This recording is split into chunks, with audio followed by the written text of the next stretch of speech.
Muito obrigado eu, doutora Cristina Sá Carvalho, por esta sua generosa, simpática apresentação. Eu agradeço-lhe muito o facto de me ter convidado, de me ter dado a honra de estar aqui nestas Jornadas Nacionais de Catequistas. Sinto-me muito bem e foi com muito gosto que eu acedi positivamente ao seu convite e também ao do Dom António Moiteiro, bispo de Aveiro, porque também ele foi um dos últimos, suponho, um dos últimos decisores para que eu pudesse estar aqui hoje. Saúdo também a doutora Maria de Fátima, que está na mesa, é muito gosto, psicóloga. Naturalmente, durante o decorrer da exposição, pode fazer uma análise psicológica a todas as minhas reações e às reações do público, porque poderão ser muito interessantes. Saúdo ainda também o Dom Manuel Plino, que está aqui presente, não sei onde, mas dizia-me que iria estar. E, finalmente, estou a ver muitas caras conhecidas, outras são desconhecidas, ilustres, mas saúdo a todos, porque sei que todos são catequistas, e saúdo a todos vivamente, com uma felicitação, porque vocês são a glória da Igreja na importante tarefa da transmissão da fé. Dado que hoje poucos avós e pais o conseguem fazer, se não fordes vós a fazer essa transmissão, a lacuna da falta de fé tornar-se-á abismo. Porque vós pegais nos catequizandos em tenra idade, a vossa responsabilidade reduplica. Dizia o pensador Ortega y Gasset, já em 1910, interpelando os pais: reparai nos vossos filhos que entregais a um educador. Estais a colocar o vosso ouro nas mãos de um ourives cuja arte desconheceis. Que ideia acerca do homem terá a pessoa que vai humanizar os vossos filhos? Qualquer que seja essa ideia, será indelével a marca que deixará neles. Por isso, os meus parabéns por terdes enfrentado com coragem este desafio de ser catequista hoje na Igreja e que também, de alguma maneira, contribui para a cultura na sociedade. Vós fazendo catequese, não fomentais devoções e mera piedadezinha. Vós fazeis cultura,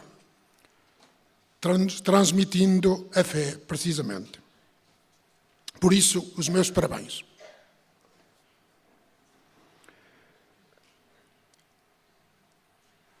A Igreja, enquanto comunidade que escuta, vive, celebra e anuncia a palavra de Deus, está necessariamente marcada pela forma como lida com ela.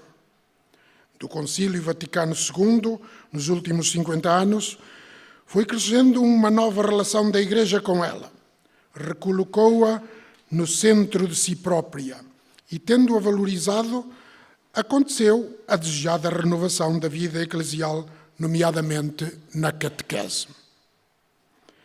A Bíblia tem, na primeira catequese, um uso determinante, porque é ela que molda a criança e o adolescente, mas também jovens e adultos, de forma marcante.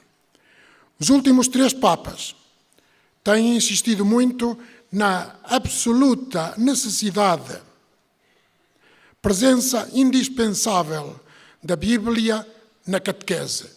Eu nem quero pensar que se possa fazer catequese sem Bíblia.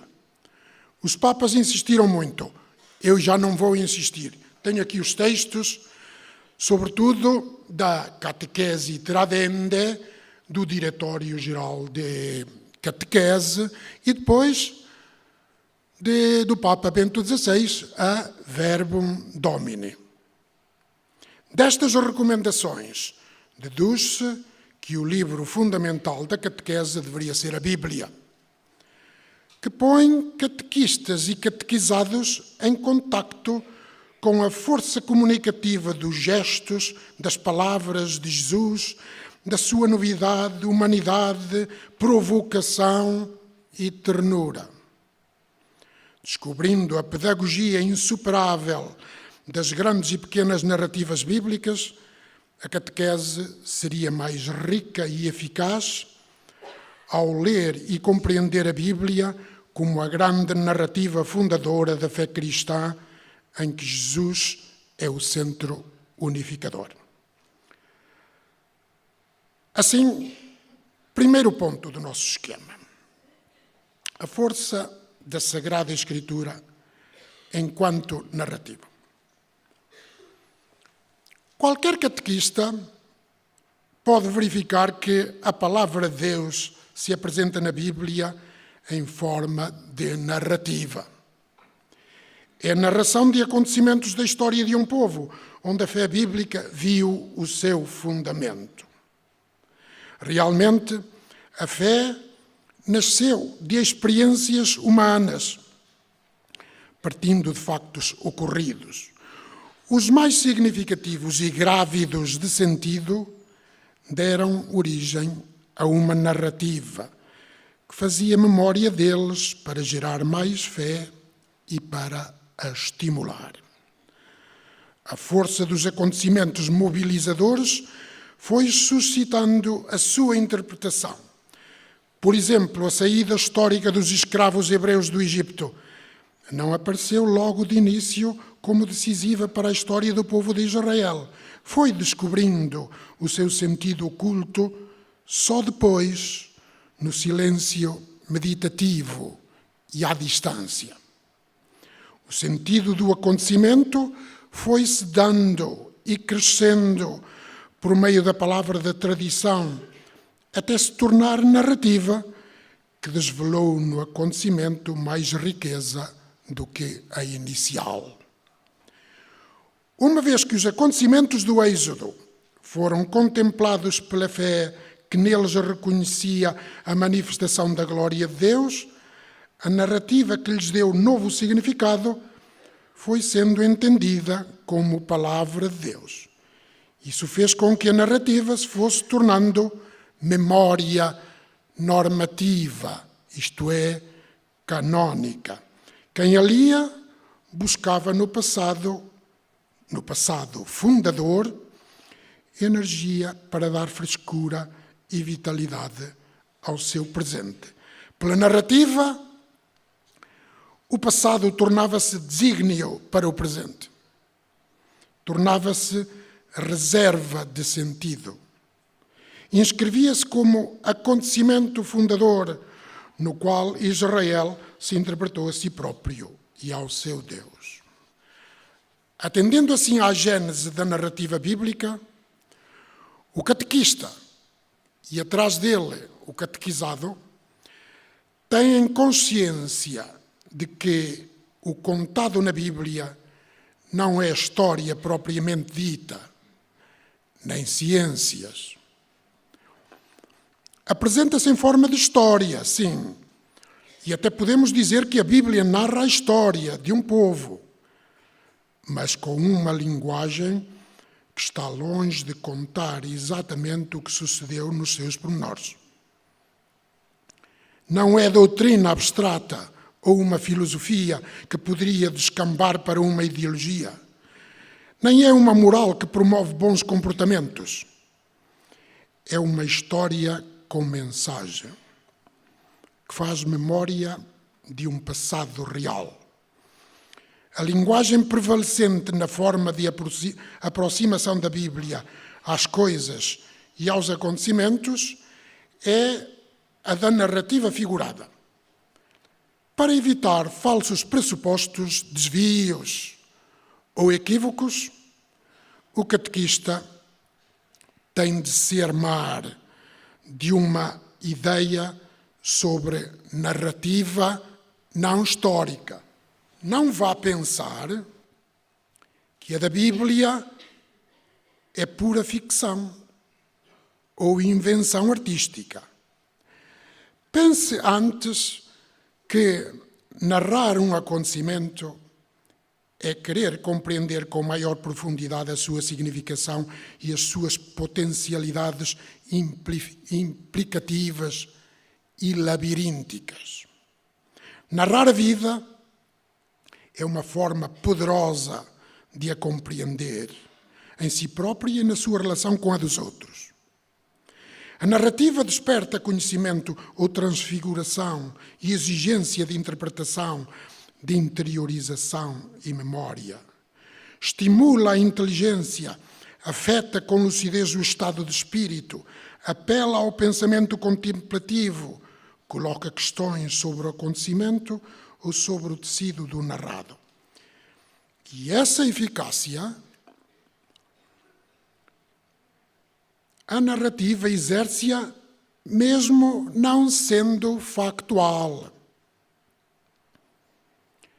O embelezamento poético nela não é simples arte literária ou mero efeito decorativo. É a energia comunicativa de uma espiritualidade viva que emana das imagens, dos símbolos, das representações usadas lá.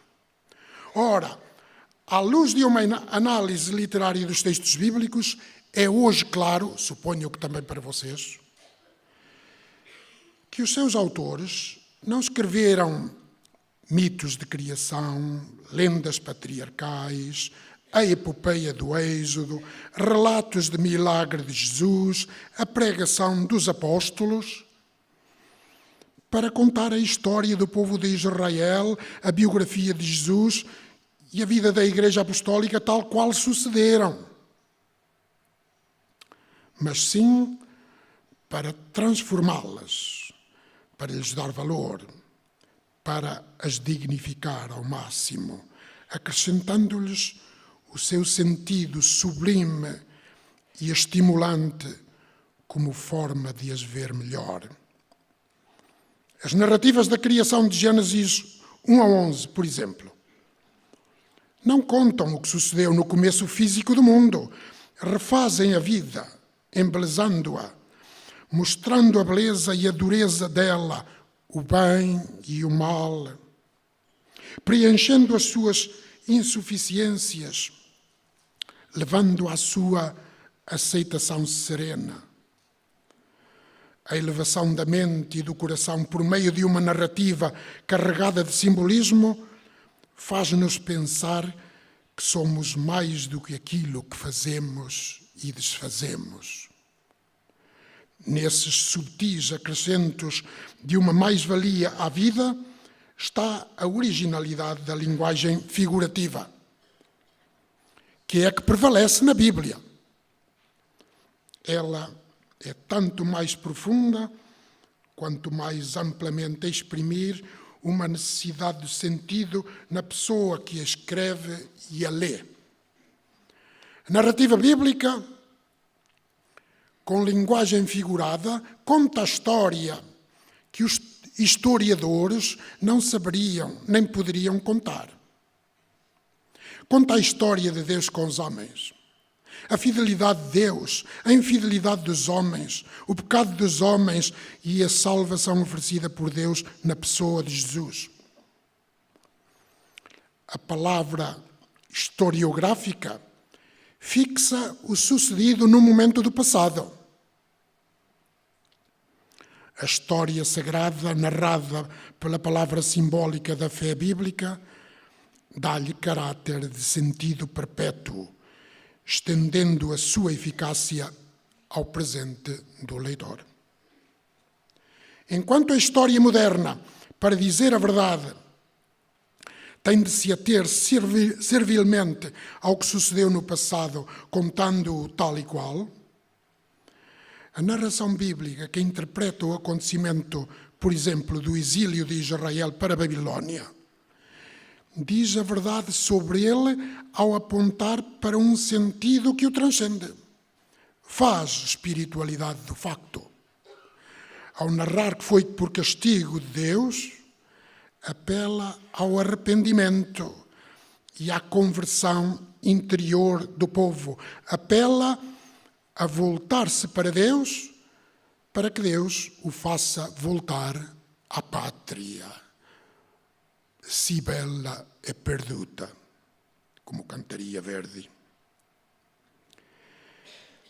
Esta realidade exige ao catequista algum cuidado em evitar armadilhas ou atoleiros no caminho da verdade relativa às narrativas bíblicas, também por serem narrativas orientais lidas com a mentalidade ocidental. Elas dizem a verdade e mentem ao mesmo tempo. A meditação espiritual narrativa dos magos do Oriente no Evangelho de Mateus mente no sentido de que o que conta nunca sucedeu como está narrado. A forma como conta não é a da história sucedida. Mas essa é só uma parte da questão.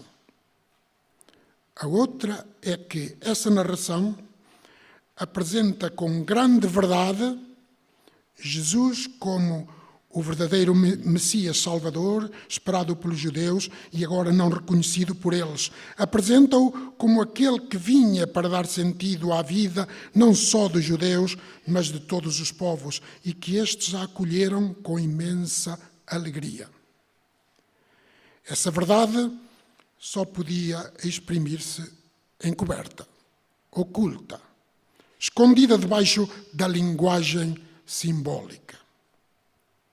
Porque é invisível a mensagem espiritual que contém. Devemos dizer que, em definitivo, a narrativa figurada, porque se apresenta declaradamente com esse estatuto, diz a verdade e não mente. Até porque história verdadeira não se identifica com historiografia. Nem a verdade e a realidade se restringem ao físico, material, factual. A narrativa figurada somente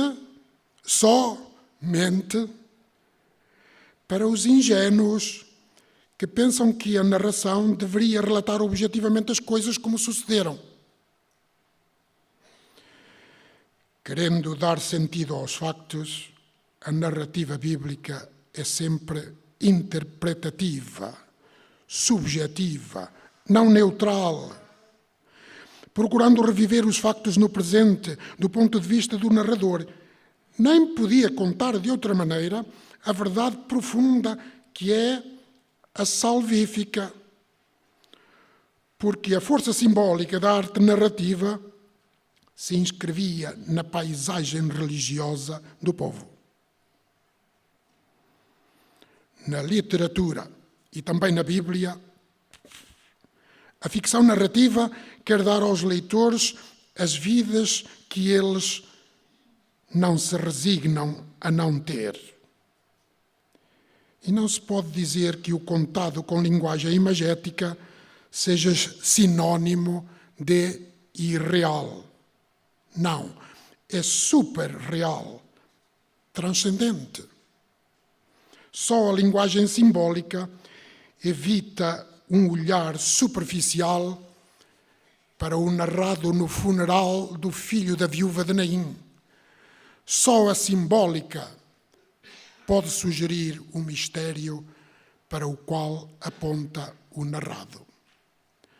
Se o narrado só fosse real no sentido de factual, então quase não se distinguiria da história enxuta e neutral, que não toca a interioridade da pessoa e não mexe com ela nem a comove. Ficaria no físico, não apontaria para o metafísico, para além do físico, como fazem as narrativas bíblicas. De forma geral, elas devem muito ao imaginário religioso dos seus autores. As parábolas devem-lhe tudo. Mas o imaginado nelas, a mistura com o acontecido, não é fabulação gratuita ou delírio fantástico. Afunda as suas raízes na experiência humana da qual se alimenta, como acontece nas parábolas.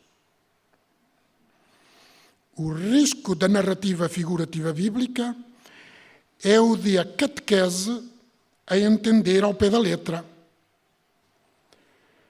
pensando, por exemplo, que a conceição no seio de Maria e o nascimento virginal de Jesus sucederam tal e qual como Lucas e Mateus os descrevem. Que mente humana esteticamente sensível não fica suspensa e presa do fio narrativo da anunciação do anjo a Maria. No entanto, o narrado lá, como bem sabem, não é factual em todos os pormenores, nem tem a ver com a biologia. É convite a aceder ao mistério invisível do acontecimento. É acontecimento histórico interpretado teologicamente, espiritualmente. É meditação e catequese. É sublimação do nascimento de Jesus, envolvendo-o com o manto do prodigioso e com a roupagem imagética, afirmando que ele não é um homem qualquer, mas é o Filho de Deus. Ponto 2. Um exemplo abrangente. A narrativa do êxodo bíblico. Os factos e palavras da experiência global do êxodo que foram sendo recarregados por sucessivas releituras até à sua fixação atual nos livros do Êxodo, Levítico, Números e Deuteronômio, sofreram uma profunda modificação. Não emergem como factos nus, sucedidos nos princípios do século XII a.C., aos hebreus em saída da escravidão, como se tivessem sido gravados pela objetiva de uma câmara cinematográfica. Correspondem ao que a fé do narrador viu e intuiu. Uma coisa é o acontecido, a história antes do texto, a história por trás do texto. Outra coisa é a história no texto, isto é, a configuração narrativa, que nesses 4 livros usou, notoriamente, imagens, símbolos, metáforas, hipérboles, alguma ficção para descrever esse acontecimento com o género literário da epopeia religiosa. Arranca essa experiência do êxodo. Arranca de um núcleo fundamental histórico, sim. E o resto é embelezamento a conferir o sentido religioso, humano, invisível, que o êxodo tinha e que a historiografia não podia dar. O sucedido historicamente, cujos pormenores desconhecemos, podia ser narrado do ponto de vista historiográfico, sociológico, psicológico, político. O narrador bíblico contou do ponto de vista religioso, à luz da fé, pondo Deus em ação, sugerindo a verdade que não podia ser dita com outra linguagem senão a figurativa. Não estava interessado em fazer história factual ou geografia física, mas em fazer catequese, ao privilegiar a perspectiva da fé e ao descartar outras perspectivas, o narrador bíblico pinta os acontecimentos com cores que não só são legítimas, como outras, mas até são mais importantes, porque, ao ver o acontecimento à luz de Deus, lhe dá o mais elevado sentido, que Deus foi o verdadeiro libertador de um povo, fazendo-o existir com uma identidade que antes não tinha. A narração é, portanto, a de um acontecimento captado, confessado, meditado, aprofundado, relido no presente pela fé. É profissão de fé, mais do que relato fiel de factos sucedidos tal e qual. É récit, como diriam os franceses. É recitação, mensagem. E a sua profundidade está na sua significação, que só podia ser dita no ato performativo de narrar. Performativo, isto é, na função da linguagem que realiza aquilo que significa. Significa que Deus é o libertador do povo. Para o povo era real, não materialmente, mas aos olhos da fé era real que Deus, e só Deus, podia ter sido o seu libertador. Tão difícil, tão sublime, tão impossível era aquela libertação quando se sentiam na escravidão do Egito. O narrador bíblico, uns 6 séculos depois dos factos, introduziu na narração a compreensão da história passada do povo, como era sentida no presente. Recordava, narrando. E assim fazia história. A narrativa não só trazia recordações ao coração do leitor, mas também o situava numa história que dava profundidade ao seu presente, também ao mencionar o Deus dos pais. Ora, isso não era um acto historiográfico. Fazia memória da ação de Deus libertador e atualizava.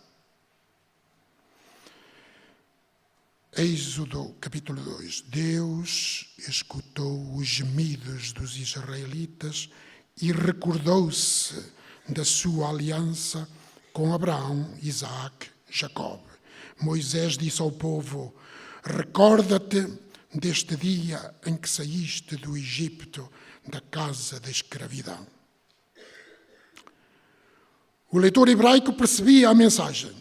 O imperativo recorda reclamava a releitura e a vivência do acontecimento no presente, para que a existência do povo tivesse sentido, isto é, fosse vivida diante de Deus. A memória de Israel enquanto povo de Deus devia ser um movimento de recepção, de transmissão, portanto, de tradição, e de abertura para o futuro. A contrapartida do recordar seria esquecer, mas esquecer seria como morrer. A narrativa que interpretava os acontecimentos queria evitar que se perdesse a memória histórica, na certeza de que um povo que não conserva a sua identidade e não narra a memória do passado não é digno do seu presente e do seu futuro. Um problema que temos nos dias de hoje. Como a recitação memorial das pragas do Egito nos Salmos, também a narração épica do Êxodo servia aos israelitas para recordar e assumir a graça e o poder do amor de Deus. A narração perpetuava-o como memorial, em que o hebraico, zikaron, é mais do que mera recordação, é atualização dinâmica, é reconhecimento das maravilhas de Deus vistas pela fé. Analogamente, a narrativa da Páscoa cristã continua a puxar para o presente catequético e litúrgico a eficácia do acontecimento salvífico do Êxodo e da morte e ressurreição de Jesus, recordando ao catequizado que está sempre necessitado da história e da histórica libertação. Portanto, os factos do passado, e concretamente o do Êxodo, mais do que fotografia, um naco de vida congelada vista por fora, é radiografia do acontecimento, radiografia que, portanto, penetra no interior à procura de sentido. Mais do que geografia física, são pintura impressionista que sugere elevação do espírito. Assim como a arte sempre teve em mira não a reprodução exata ou cópia fiel da natureza, mas a transfiguração plástica do real, assim aos narradores bíblicos não importava o sucedido tal e qual, mas a sua verdade invisível, que habitualmente precisa de tempo para sedimentar.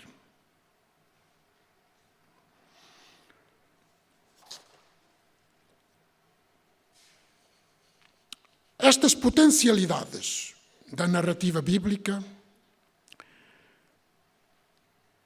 percebem-se também no tecido das complexas relações do Novo Testamento com o Antigo e vice-versa. E por isso, ponto 3. A Sagrada Escritura, uma narrativa em 2 tempos. Ao que dissemos, acresce que, além de ser narrativa, a Escritura Sagrada se apresenta como uma grande narrativa em 2 tempos, o Antigo e o Novo Testamento. Antigo e Novo Testamento. Se é compreensível que os catequistas conheçam melhor os Evangelhos e o Novo Testamento, não podem esquecer que a Bíblia cristã está constituída pelo Antigo e pelo Novo Testamento. O Antigo tão cristão como o Novo.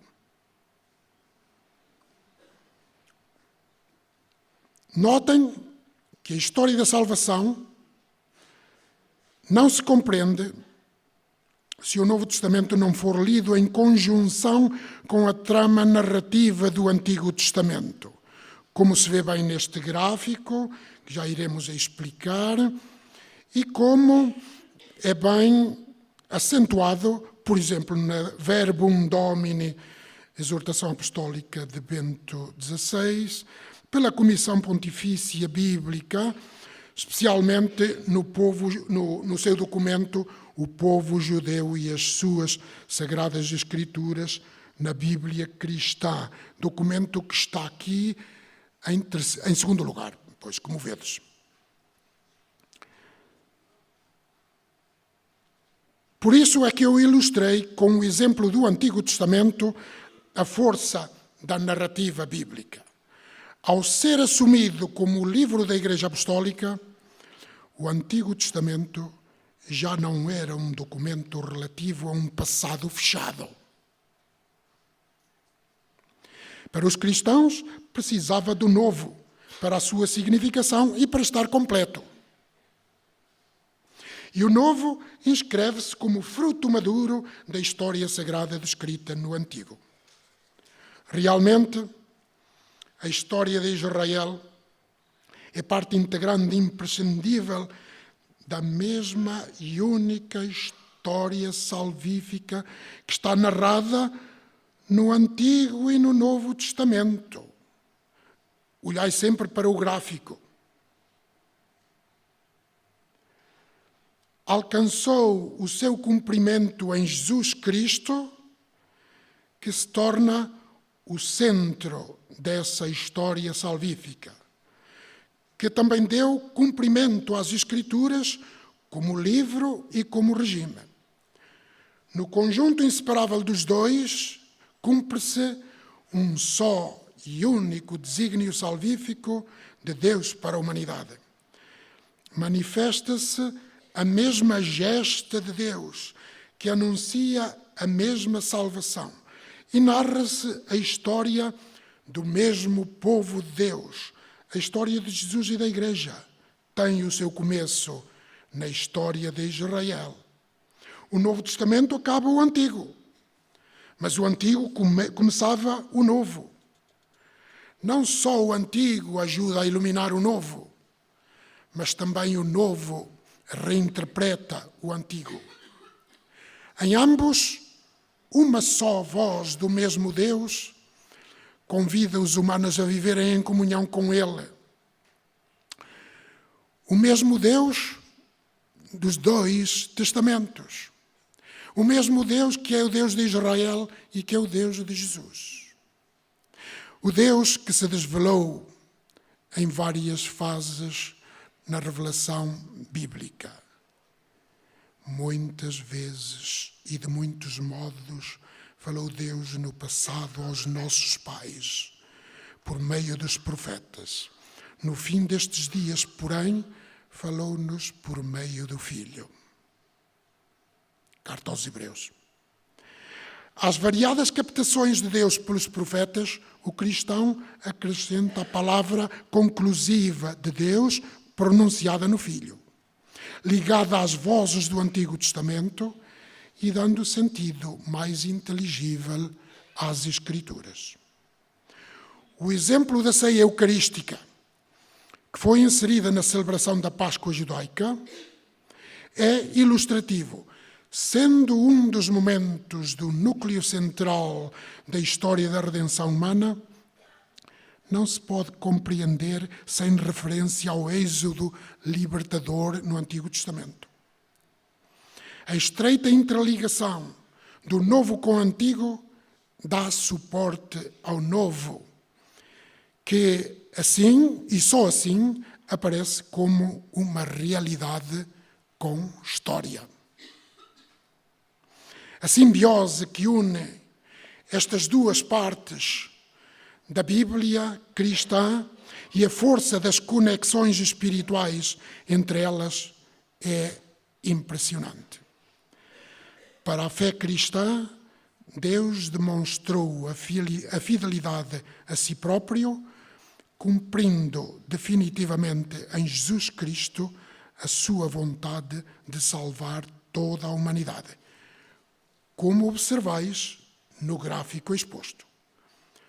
Reparai que a história sagrada do Antigo Testamento se concentra, quase se sintetiza no Christos, na pessoa de Jesus. Mas Jesus agora abriu-a a uma realidade nova.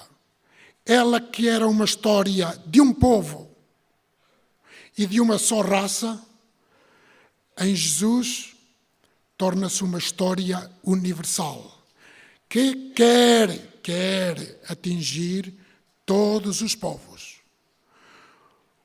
E nós estamos precisamente aí, no fim dessas linhas que se vão abrindo. Aí, onde está esse número terceiro, o terceiro tempo da história da salvação, com a qual São Paulo descrevia o mysterion e sintetizava toda a história universal da humanidade. Impressionante isto.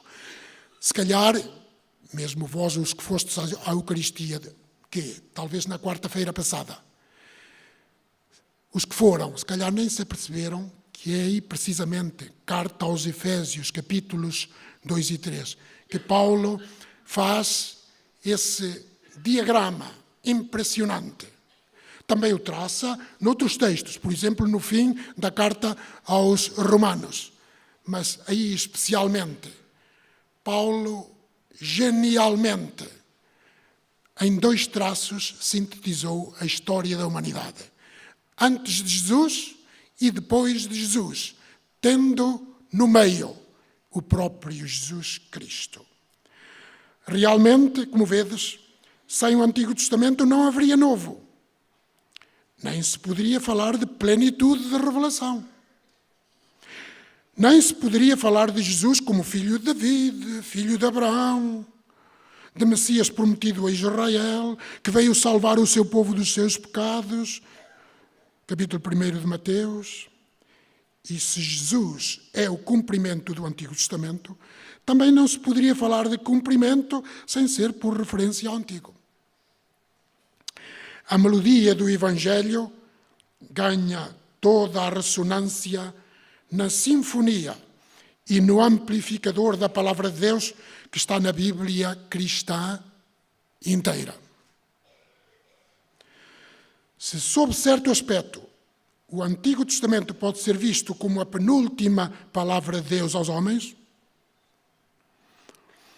é forçoso compreendê-la para entender a última, que o cristianismo vê no Novo Testamento.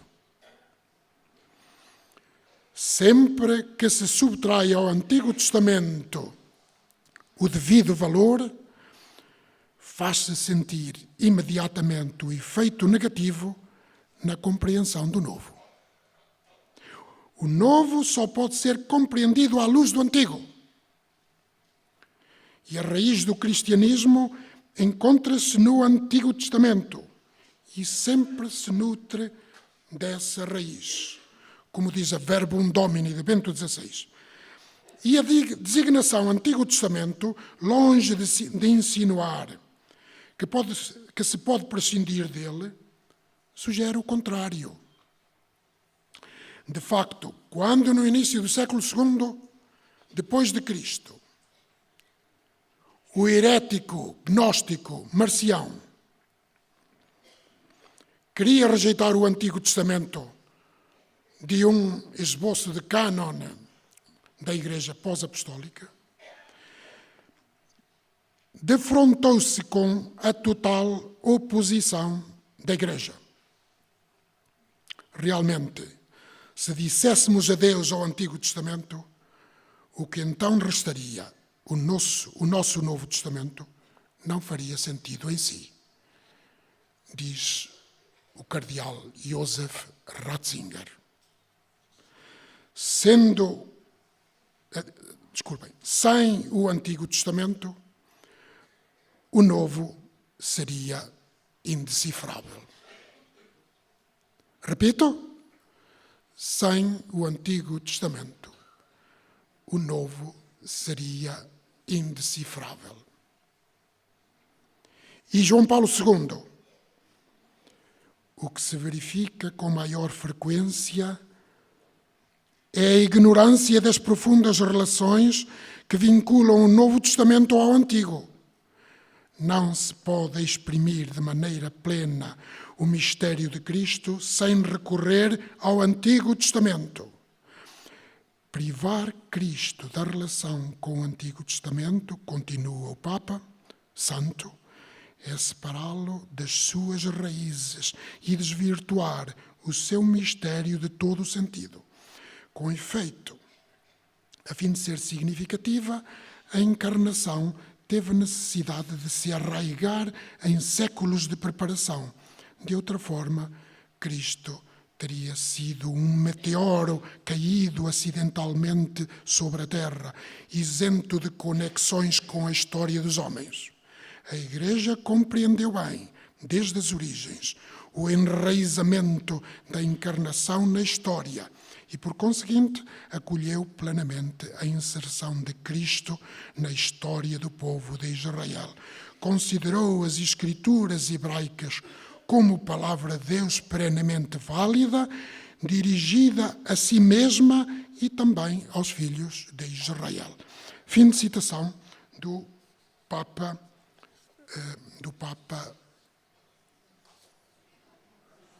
João Paulo II, o Santo. Passa. Compreender um testamento para compreender o outro. Se cada parte exprime em si a sua mensagem específica, muitos factos, realidades, ideias, expressões, narrações inteiras do Novo Testamento apresentam-se em forma de releitura do Antigo Testamento. Para ilustrar episódios da vida de Jesus ou para dar sentido divino a aspectos da sua mensagem e do mistério da sua obra salvadora,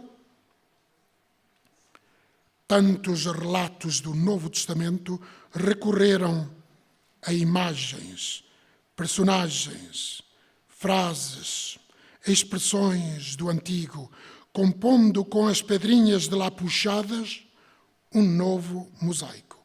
Deram assim origem ao famoso Midrash hebraico, narrativo, uma meditação espiritual. A palavra hebraica significa busca. É uma busca de sentido humano e espiritual para situações da vida concreta, sentido que se procurava nas Santas Escrituras canónicas, misturando e iluminando os factos objetivos da vida presente com os temas delas. Esta meditação espiritual, esquecei a palavra hebraica, a não ser que já a conheçais. Braços no ar daqueles que já tinham ouvido falar deste fenómeno literário que é o Midrash hebraico. Não está mal, não está mal. Não é mal. Não é preciso dizer a palavra. O que é preciso é ter em mente que tantas, muito mais do que vós pensais, claro, tantas narrativas do Novo Testamento estão compostas em forma de, temos que dizer a palavra, Midrash, isto é, a tal meditação espiritual que misturava o histórico propriamente dito com o figurativo, numa narração. Era tarefa dos rabinos. Ora, os autores do Novo Testamento, judeus que conheciam bem as técnicas dessa leitura da Bíblia hebraica, aplicaram-na na iluminação da vida de Jesus. O Novo Testamento está cheio de narrações nessa forma. Os relatos do nascimento e da infância de Jesus, do batismo, das tentações no deserto, da transfiguração, de milagres, relatos das aparições do ressuscitado. Os catequistas poderão não usar a palavra hebraica.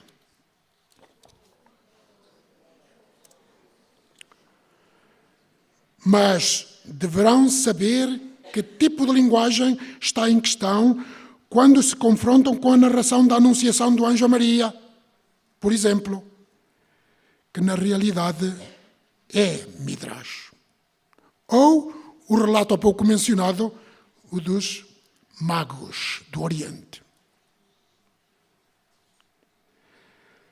Se não souberem que se trata desse género literário, esse tipo de linguagem que é uma meditação espiritual narrativa, portanto, é uma narração, e aqui voltamos àquilo que estávamos a dizer no princípio, é uma narração que parte do real, objetivo, sucedido, obviamente, o nome de Maria, o nome de Jesus, o nascimento de Jesus, a concepção de Jesus, etc.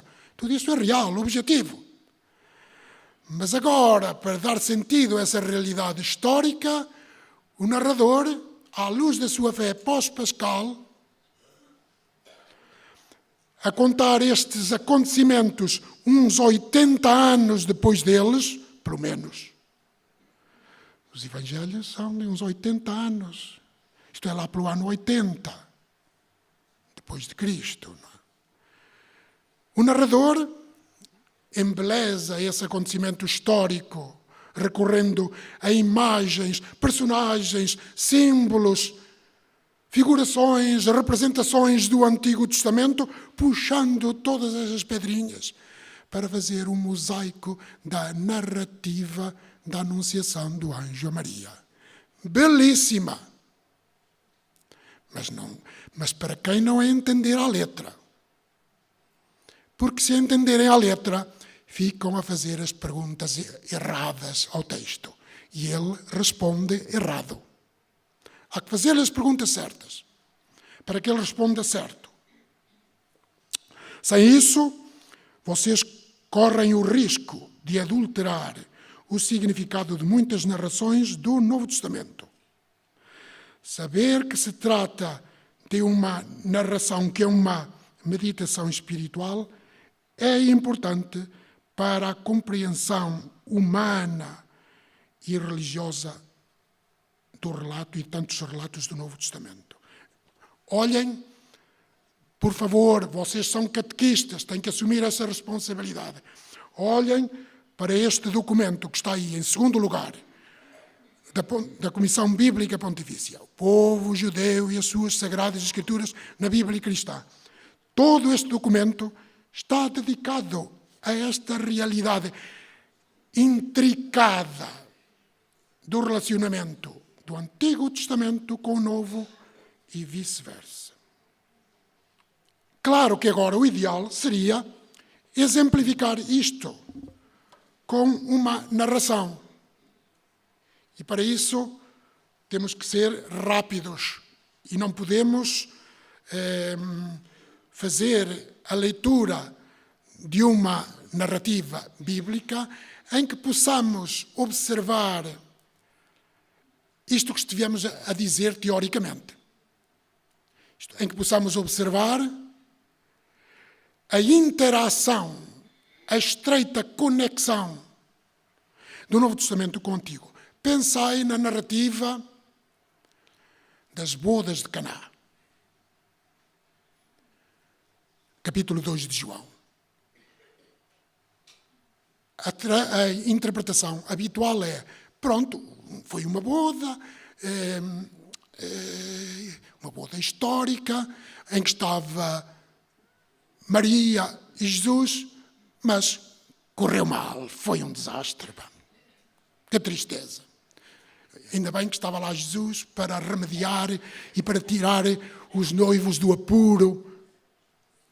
Ora bem, é fácil vós perceberdes. Esse texto, essa narrativa, lida à letra, não faz nenhum sentido. Digo, para mim não faz nenhum sentido. Se calhar para vós faz pouco. Porque bodas em Israel havia muitas.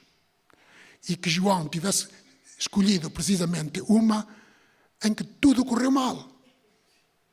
E Jesus fazer um milagre de transformação de água em vinho. Caramba! Se fosse, isto é, dar a vida a uma pessoa, curar um doente, algo que tivesse a ver com o ser humano, mas dar vinho às pessoas. Ora bem, não se consegue tirar muito proveito do texto lido à letra. Qual é a alternativa? É lê-lo segundo nos pede o magistério da Igreja, nas metodologias por ele recomendadas, nestes documentos que vos fui citando. E aí, se nós usamos essa metodologia, que é esta que eu estive a explicar, isto é, ler o Antigo Testamento como um relato que está estampado de motivos, figuras, etc., do Antigo Testamento. Vamos tentar, e começamos a leitura. Ao terceiro dia, celebrava-se uma boda em Caná da Galileia. Ao terceiro dia, os exegetas deram volta a esta expressão. Não se consegue fazer muito sentido com as somas dos dias mencionadas um bocadinho atrás no capítulo 1 por João. Mas tentemos relacionar a expressão com o Antigo Testamento. E lá vamos encontrar no livro do Êxodo, capítulo 19, onde se descreve a aliança de Deus com o povo de Israel no Monte Sinai. O Senhor disse a Moisés: vai ter com o povo e fá-los santificar hoje e amanhã, que eles lavem as suas roupas, que estejam prontos para o terceiro dia, porque no terceiro dia o Senhor descerá aos olhos de todo o povo sobre a montanha do Sinai. Estão a ver? Com isto, o leitor do relato de João percebia logo. Então, esta boda tem algo a ver com o que se narra ali, que é a aliança. Isto é, em que Deus aparece, sobretudo pela obra dos profetas, como o esposo de Israel e Israel como a esposa. Celebrava-se uma boda.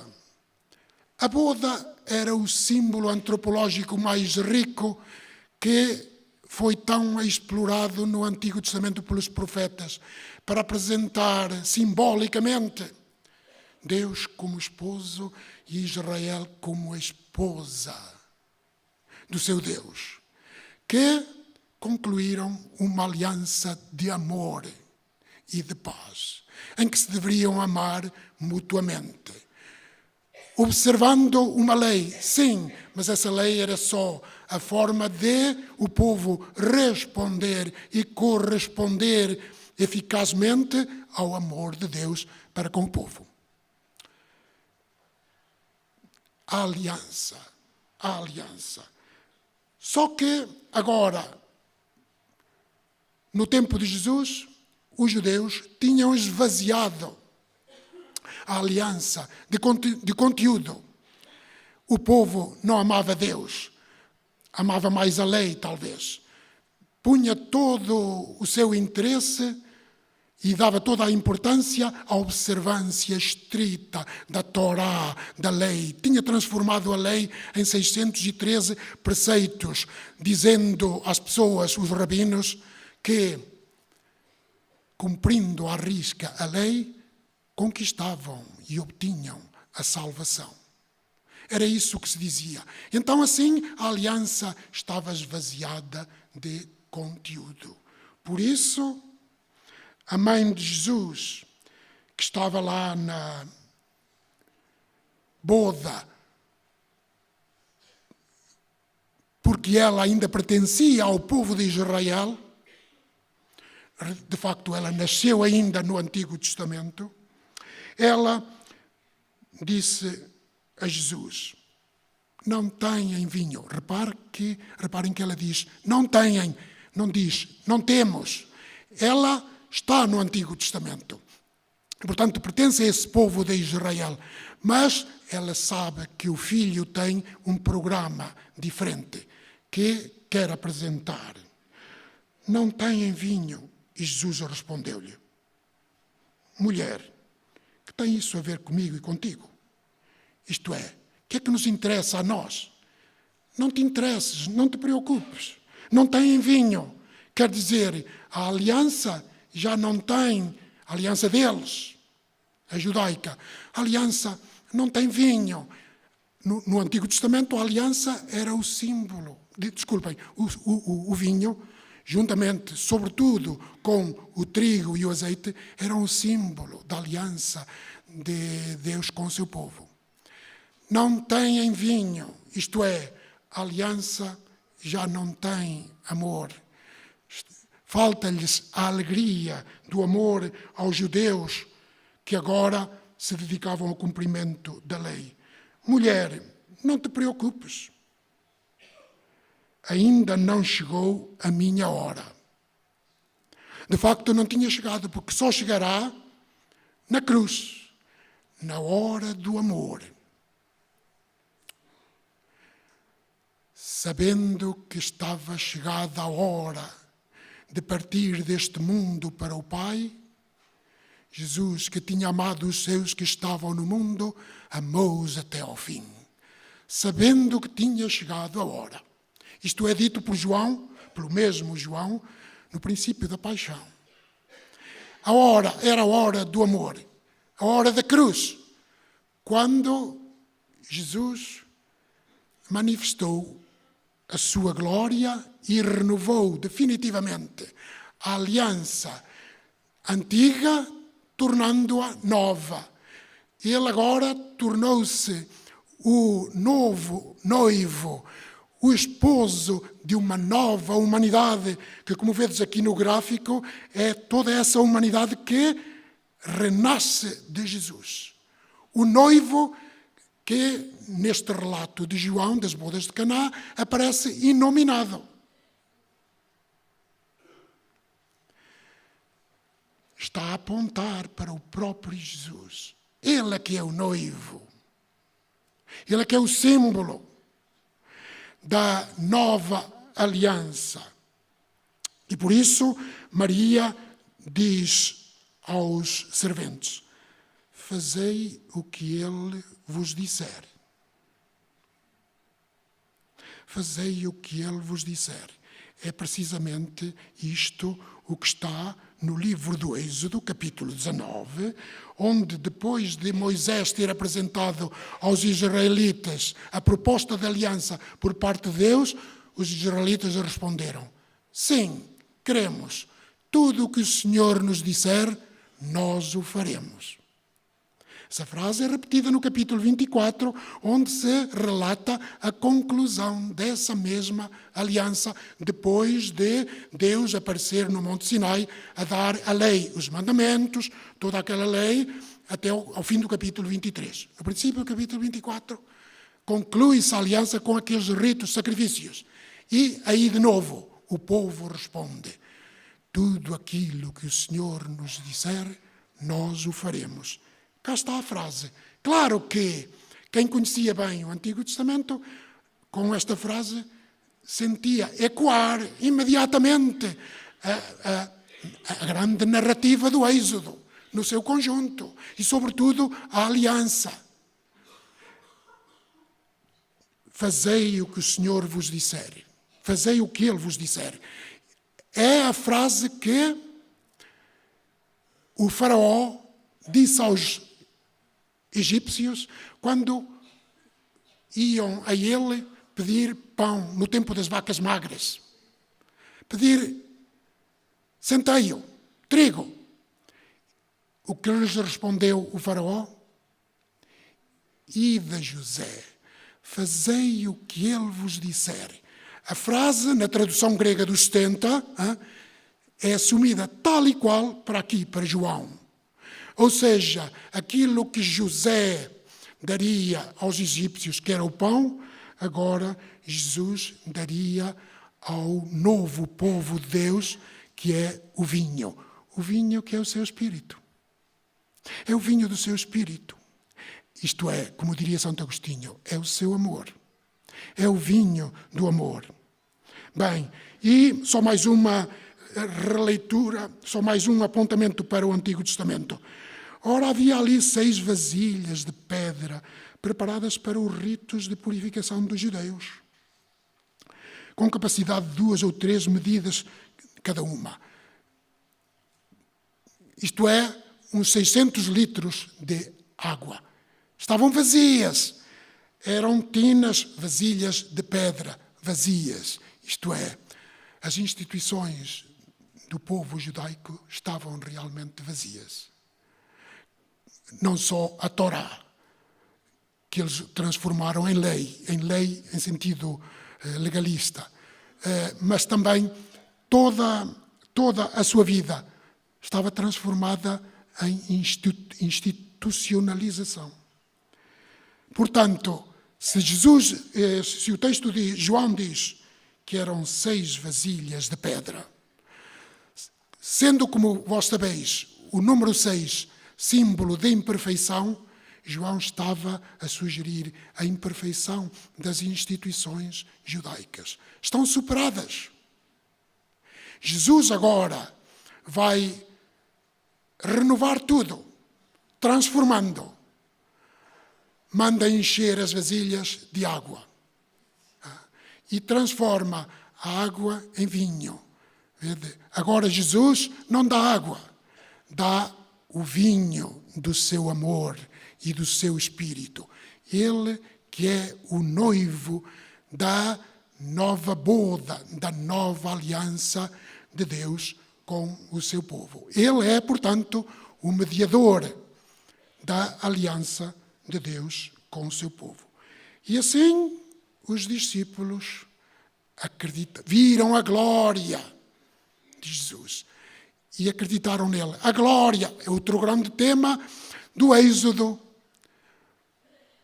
E acreditaram nele, isto é, aderiram com um acto pessoal à pessoa de Jesus, vendo nele aquele que era o ponto de ligação, a ponte de ligação entre os humanos e Deus, e vice-versa.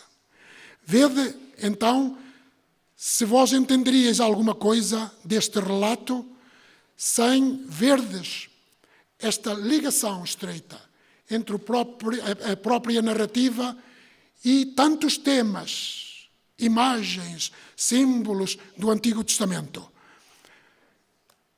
Quem não vir fará uma leitura deste texto, com certeza, mas de certeza que não retira dele toda aquela riqueza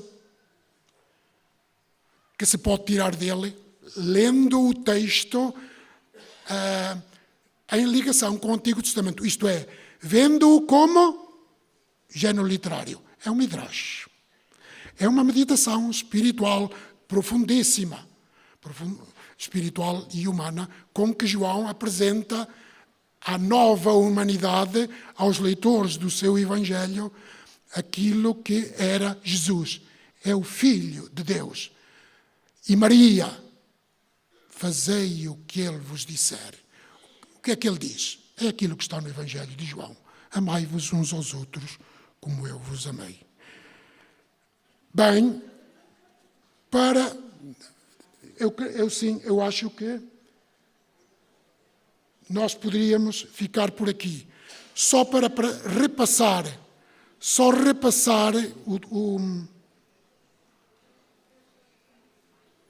o esquema.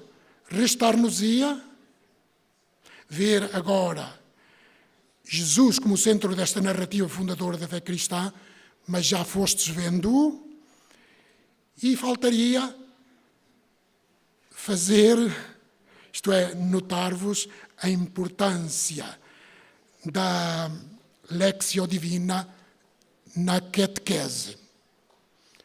Eu atrever-me-ia a transformar-vos, só vos digo isto, duas frases, a transformar o acto de catequese, a sessão de catequese, numa sessão de Lectio Divina.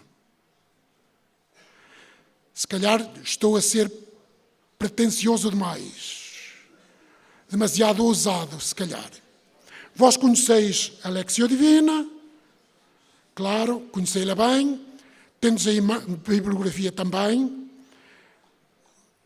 conheceis bem os passos da Lectio Divina, como também podeis ver noutro esquema, não é? Conheceis bem o esquema e, portanto, o método tão recomendado por estes 3 últimos papas. Mas agora, seria possível fazer de uma sessão de catequese uma sessão de Lectio Divina?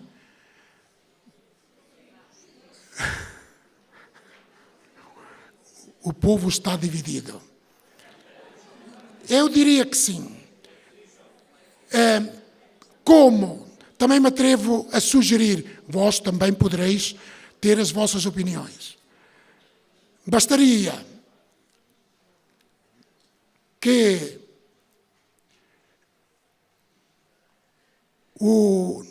na sessão anterior se indicasse um texto bíblico que na próxima sessão de catequese serviria de texto para a Lectio Divina, segundo estes passos da metodologia que conheceis. Então, o texto ficava marcado, os catequizandos iam-no lendo durante a semana. Chegada a sessão de catequese, poderiam tratar o tema da catequese, como está no manual. Ok, nenhum problema. Pelo contrário, acho que sim, que se deveria fazer. Tratem o tema.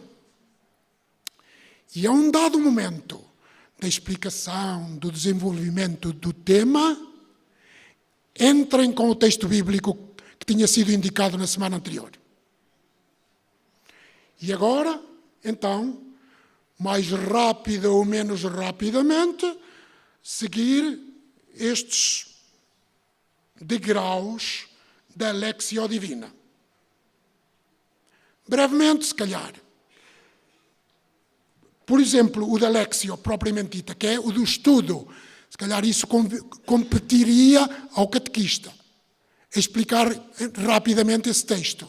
Situá-lo no seu contexto e dizer qual era a mensagem que ele queria significar para os leitores imediatos. Lectio. E depois, então, viriam os seguintes passos ou degraus, que poderiam ser até mais breves, sem dúvida. Por exemplo, contemplação lá em cima. Que mistério de Deus é que nos faz meditar este texto? Por exemplo, o das bodas de Caná. Faz-nos pensar, contemplar Deus como esposo e Jesus como o novo esposo do novo Israel, que é o noivo da nova humanidade. Pronto, aí fazíeis o percurso da Lectio Divina e termináveis a Lectio Divina e a sessão de catequese com o último ponto da Lectio Divina. Horácio, oração. Como está aí? Oração. E assim, eu acho que se poderia congeminar, reunir as duas coisas numa só. Uma frase para terminar em jeito de conclusão. Mas é mesmo só uma frase. A catequese.